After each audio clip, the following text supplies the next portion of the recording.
Chapter CH1 पहली मुलाकात Spain. एक ऊंची इमारत जिसके टॉप फ्लोर पर का माहौल बहुत अलग था। एक शख्स हाथ जोड़कर गिड़गिड़ा रहा था, please forgive me, it's not my fault, please sir. उसके सामने एक शख्स खड़ा था जिसने महरून कलर का टैक्सीडो पहना हुआ था और उसके एक साइड गोल्ड ब्रॉच था। हाथों में चोपड़ 201 नाम की घड़ी थी और पैरों में ब्लैक शाइनी शूज। उस शख्स की ओशियन ब्लू आइज अपने कदमों में झुके बैठे शख्स पर थी। उस नीले आंखों वाले शख्स की हाइट 6 फीट थी। एक बेहतर पर्सनालिटी के साथ कठोर वजूद वाले उस शख्स की आंखों में नशा सा झलक रहा थी, जीत की लत का नशा। वो नीचे पड़ा शख्स बेहद डरा हुआ था, इसलिए नहीं कि उसने गलती की बल्कि इसलिए कि उसकी गलती उस शख्स की लत के बीच में आ गई। उसकी वजह से पहली बार वो शख्स हार सकता था जो उसे हरगिज मंजूर नहीं था। जब किसी की लत हो और वो खुद से दूर जाने वाला हो तो इंसान पागल हो जाता है और इस पागलपन में जाने कितने ही बर्बाद हो जाते हैं। ऐसे ही एक पागलपन में अब ये इंसान भी बर्बाद होने वाला था। I didn't make the big mistake, please sir forgive me. उस नीली आंखों वाले शख्स ने ये सुनकर अपने मुंह से लगी सिगरेट को जमीन पर फेंका और अपने जूतों के नीचे मसलते हुए धीरे से और भारी आवाज में कहा, but a mistake has been made. तभी उस नीली आंखों वाले शख्स के पीछे खड़े 2 गार्ड ने उस दूसरे शख्स को बिल्डिंग के नीचे लटका दिया। अब वो शख्स अपने दोनों हाथों को सहारे नीचे लटक रहा था और बार बार माफी मांग रहा था, मगर वहां किसी को भी फर्क नहीं पड़ रहा था। नीचे लटका हुआ शख्स कभी नीचे देखता तो कभी ऊपर। वो बहुत डरा हुआ था और खुद को बचाने के लिए ऊपर चढ़ने की कोशिश कर रहा था। इसी कोशिश में उसका एक हाथ छूट जाता है। अब वो सिर्फ एक हाथ के सहारे लटका हुआ था। वो शख्स फिर से पकड़ने को होता है, तभी उसे एक जोड़ी ब्लैक शूज दिखाई देते हैं। वो डरते हुए ऊपर देखता है, ये वही नीली आंखों वाला शख्स था। वो उस दूसरे शख्स के हाथ पर अपना जूता रख कर रगड़ने लगता है। वो लटका हुआ शख्स चीखने लगा और फिर उसका ये हाथ भी छूट गया। वो शख्स चीखते हुए उस ऊंची इमारत से नीचे खड़ी एक कार पर आ गिरा और वहीं मर गया। आसपास भीड़ लग गई, सब उस शख्स को देखने लगे। वही ऊपर खड़ा नीली आंखों वाला शख्स आंखों पर गोगल लगाते हुए अपनी धीमी और गहरी आवाज में बोला, गुड बाय जॉर्ज। फिर उस तरफ चला गया जहां एक चॉपर खड़ा था जिस पर का लोगो था। उसके पीछे सारे गार्ड भी वहां से पीछे हटने लगे। कुछ देर बाद वो चॉपर आसमान में उड़ गया और न जाने कहाँ गायब हो गया।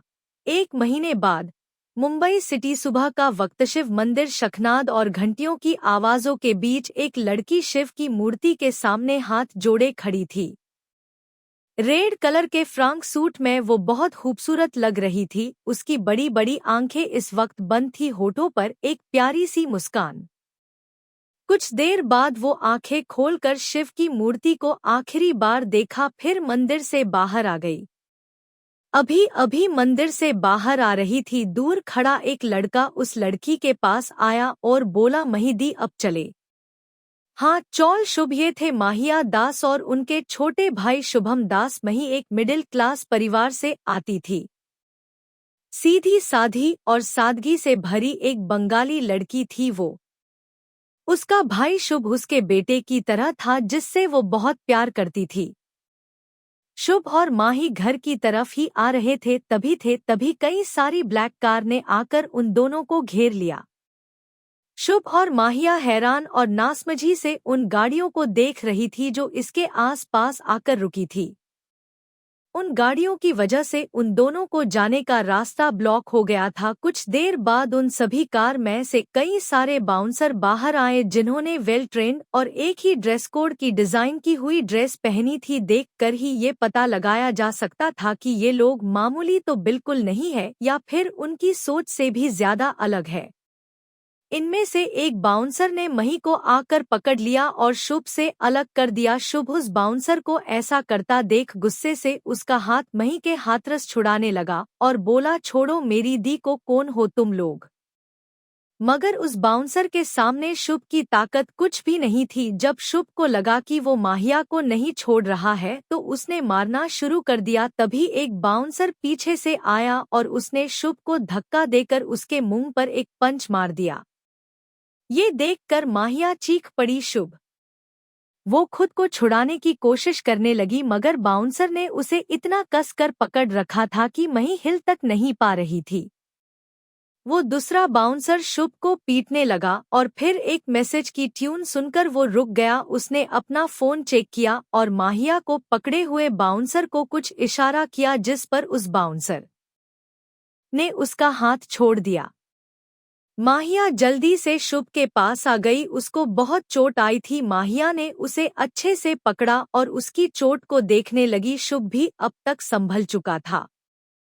तभी एक बाउंसर शुभ को देखते हुए बोला, आगे से हमारी मैडम से दूर रहना। ईशा मिरानी है, वो मिरानी फैमिली की बेटी। तुम जैसे मिडिल क्लास लड़के से कभी प्यार नहीं करेंगी। मही तो जैसे ये सब सुनकर चौंक गई। वो उन बाउंसर को हैरानी से देख रही थी, लेकिन फिर शुभ को देखकर उसे उठाने लगी। सारे बाउंसर उन्हें इसी हालत में छोड़कर चले गए। मही ने शुभ को उठाया और अपनी परेशान भरी रोनी आवाज में कहा, घर चलते हैं। वो दोनों एक ऑटो पकड़कर घर आ गए। शांति कुंज नाम की नेम प्लेट वाले घर के आगे आकर एक ऑटो रुकी। मही शुभ को लेकर घर आई तो दरवाजे पर ही एक बूढ़ी औरत मिल गई, वसुंधरा दास, मही और शुभ की दादी। वो शुभ की चोट को देखकर बोली कि होए 6 मही, शुभ को इतनी चोट कैसे लगी।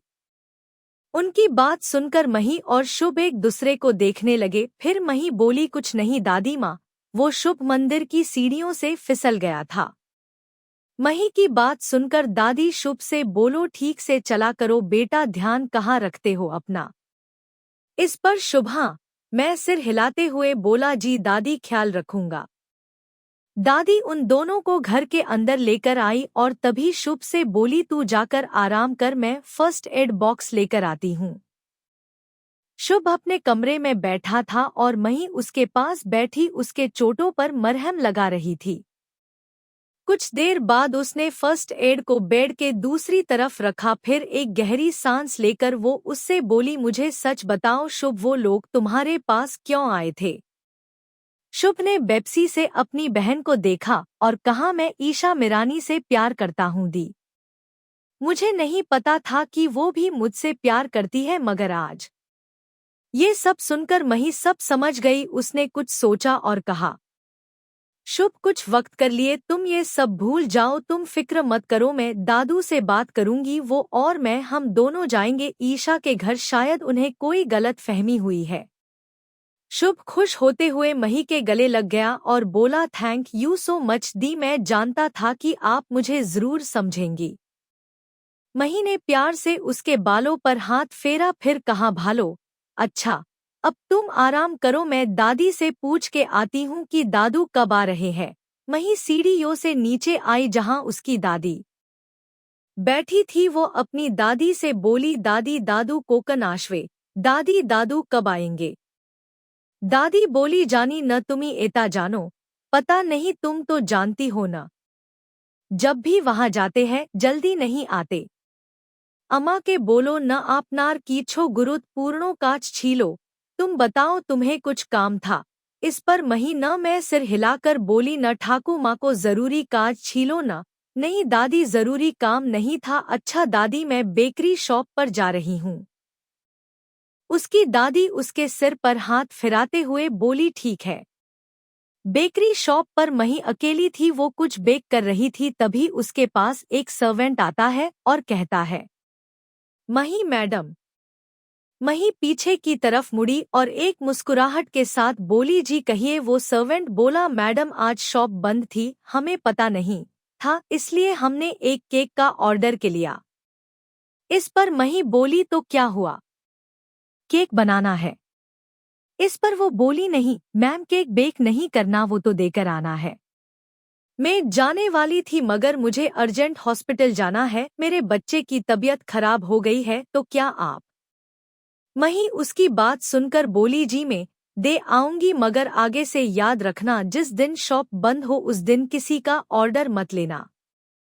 इस पर वो सर्वेंट खुश होकर बोली, बिल्कुल मैं ध्यान रखूंगी, अच्छा अब मैं चलती हूँ। मही ऑटो से उस जगह पर पहुंच जाती है। ये बड़ी अजीब सी जगह थी, समुद्र किनारे पर एक फार्म हाउस और उसके आसपास कोई घर नहीं था। खैर मही ज्यादा न सोचते हुए अंदर चली गई। पूरा फार्म हाउस अंधेरे में लिप्त था क्योंकि खिड़कियों पर भी पर्दे पड़े थे। रोशनी आने लायक हर जगह पर बड़े बड़े भारी भारी पर्दे पड़े थे जिनसे सूरज की रोशनी का भेद कर आ पाना नामुमकिन था। ये फार्म हाउस अंदर से भी बहुत खूबसूरत था, यूनिक और कुछ अलग ही डिजाइन का था। मही जानती थी कि वहां पर रखी हर एक चीज बहुत कीमती थी, मगर मही ये नहीं जानती थी कि यहाँ रखी हर एक चीज की कीमत अरबों में थी। अंधेरे में भी वो उस जगह की खूबसूरती महसूस कर पा रही थी। झूमर की चमक उसे देखने में मदद जो कर रही थी। एक पल के लिए मही इन सब में खो ही गई, उसे होश ही नहीं रहा कि वो यहाँ एक ऑर्डर देने आई थी। तभी अचानक किसी ने मही का हाथ पकड़कर उसे खींचा और दीवार से लगा दिया। मही डर गई, वो दीवार से लगी हुई थी, उसकी आंखें बंद थी और सांसें तेजी से दौड़ रही थी। उसी वक्त न जाने कहां से एक तेज हवा का झोंका आया जिसमें झूमर में हलचल पैदा हो गई और इस हलचल की वजह से एक शोर पैदा हुआ जो सुनने में अच्छा था। इसी आवाज से मही ने अपनी आंखें खोली और सामने देखा जहां एक शख्स उसे पकड़े हुए खड़ा था। मही की एक हाथ की नाजुक कलाई उस शख्स के हाथों में गिरफ्तार थी और दूसरे हाथ की बाजू उस शख्स की उंगलियों में समाई हुई थी।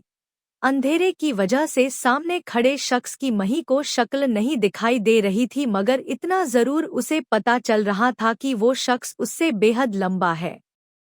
मही ने अपनी कलाई छुड़वाने की कोशिश की, मगर उस शख्स पकड़ इतनी कसी हुई थी कि मही अपनी एक उंगली तक नहीं हिला पा रही थी। वही सामने खड़ा शख्स उसकी हर हरकत को देख रहा था। उसकी नज़र मही की आंखों पर थी, ग्रे आईज जिनमें वो शख्स अपना गुस्सा भूल गया था। माथे ठहरी दर्द की शिकन भी वो आराम से देख पा रहा था। वही मही दर्द भरी आवाज में उस शख्स से बोली, छोड़िए मुझे, मैं यहाँ केक का ऑर्डर देने आई थी। मही की मीठी आवाज से उस शख्स वे खास असर नहीं पड़ा। वो उसकी आंखों में देखता हुआ उसके कलाई को और कस कर पकड़ लिया। मही की आंखों में आंसू आ गए। उसने अपनी भरी आंखों से उस शख्स की तरफ देखा। अंधेरे में सिर्फ उस शख्स की नीली आंखें ही चमक रही थी, वो गहरी ओशियन ब्लू आईज थी। अचानक उस फार्म हाउस का डोर खुला और एक फ्लैश लाइट उन दोनों पर पड़ी। मही की आंखें कुछ वक्त के लिए बंद हो गई तो वही इस शख्स की नज़र उस तरफ चली। मही की आंखें खुली और एक झलक ही उसने अपने सामने खड़े शख्स को देखा। वही फार्म हाउस के एंट्री गेट से कई सारे लोग एक साथ अंदर आए। वो सारे रिपोर्टर थे और आते ही वो शुरू हो गए। सर, ये लड़की कौन है और आपके फार्म हाउस में क्या कर रही है? सर, आपकी शादी तो मिस संजना से होने वाली है, फिर ये कौन है? क्या आप उन्हें धोखा दे रहे हैं? अचानक रिपोर्टर के सवाल सुनकर मही घबरा गई और इस घबराहट में उसने उस शख्स के सीने में अपने चेहरे को दफन कर लिया। वो शख्स जो गुस्से से उन रिपोर्टर देख रहा था, मही की इस हरकत से उसका सारा ध्यान वापस मही पर आ गया। हालांकि उसकी आंखों में गुस्सा अब भी वैसा ही था, मगर एक चीज हुई थी, वो ये कि सारे रिपोर्टर उसकी आंखें देखकर ही खामोश हो चुके थे। इतना शांति देखकर मही उस शख्स से अलग हुई और फिर एक घबराहट भरी आंसुओं से झलकती नजरों से देखकर वहां से भाग गई। इधर उस शख्स का ध्यान तो सिर्फ उन दो आंखों पर ही रह गया, वो ग्रे आईज जो आंसू से भरी थी। मही जब उसकी आंखों से ओझल हुई तब जाकर उसने अपनी सर्द लाल आंखें उन रिपोर्टर की तरफ की। उस शख्स के दोनों हाथों की मुट्ठी भींची हुई थी। तभी वहां पर एक और शख्स आया। वो अंदर का माहौल देखकर एक पल के लिए हैरान रह गया, फिर फौरन हरकत में आया। यहाँ मही बाहर भागती हुई ऑटो में बैठ गई और वहां से चली गई। उसके चेहरे पर घबराहट थी। इस हादसे के 15 दिन बाद बेकरी शॉप पर मही बिस्किट बेक कर रही थी। तभी वहां पर इस शॉप के ऑनर आ गए, अनिकेत सेठी। इनकी बेकरी शॉप मुंबई में No. 1 पर थी। अनिकेत सेठी के पिता अरिहंत सेठी उत्तरांचल के टॉप बिजनेसमैन थे जिनकी सिक्का पूरे उत्तरांचल में चलता था। अनिकेत को उनके बिजनेस में कोई इंटरेस्ट नहीं था, इसलिए उसने मुंबई में अपने मामा की मदद से नया ये बेकरी शॉप खोली जिसकी बराबरी कोई नहीं कर सकता था। अनिकेत मही के पास आया और बोला, मही तुम अभी तक ये ही कर रही हो, चलो हमें चलना है। मही हैरान होकर बोली, मैं पर कहाँ अनिकेत सर। इस पर अनिकेत मुस्कुराकर बोला, रोज कैसल।